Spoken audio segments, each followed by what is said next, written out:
Welcome to Amberger Smackdown on today's financialnews.com. I'm J. Christoph Amberger. Former Senator Phil Gramm recently stirred up public controversy by stating that the US has become a nation of whiners. The volume and pitch of the collective outcry that followed proved that he hit the nail right on the head.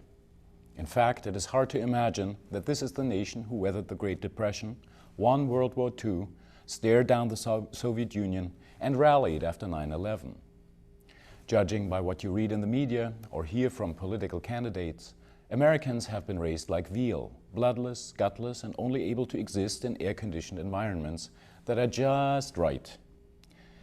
It makes socks and sandals wearing Europeans look like survivors. Unemployment blipping above 5%, that's about half what it's in paradise on earth Europe, a national catastrophe. Gas at $4, less than half of what Europeans have been used to shell out for decades, a harbinger of doom. Pay $1 more for a steak the size of a baseball mitt due to your green neighbor's alternative fuel jalopy, and all those 300-pound behemoths wedging you in on the elevator cry like Eritrean kids down to the last grains of UNICEF rice.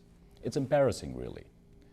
The main problem is that the national psyche seems to have stopped being able to cope with anything deviating from the mean. If you have a real estate boom, people whine that they can't afford the American dream of owning a house. Have a real estate bust and people complain that their real estate values are down. Of course, so are their purchase costs, property taxes, and insurance fees.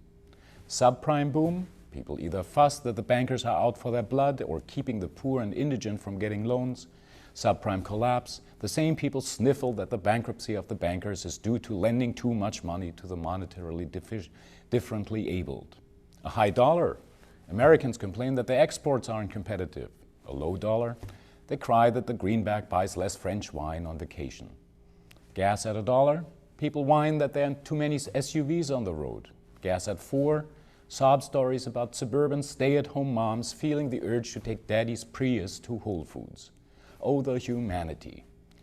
Free money from the government? People complain they have to spend it on essentials such as gasoline and paying off debt. And then for the first best stuffed suit who promises to take more money away from them to give them back some. Consumer confidence, the least rational measure of an economy's health, has once again been elevated into a gauge of the economy rather than a nation's mental state. What the professional whiners have forgotten is that publicized self-pity is not just undignified, but self-perpetuating. It's time to get a grip. The economy is what it is, and the supposed harbingers of the apocalypse are perfect opportunities to buckle up and exploit them to your advantage.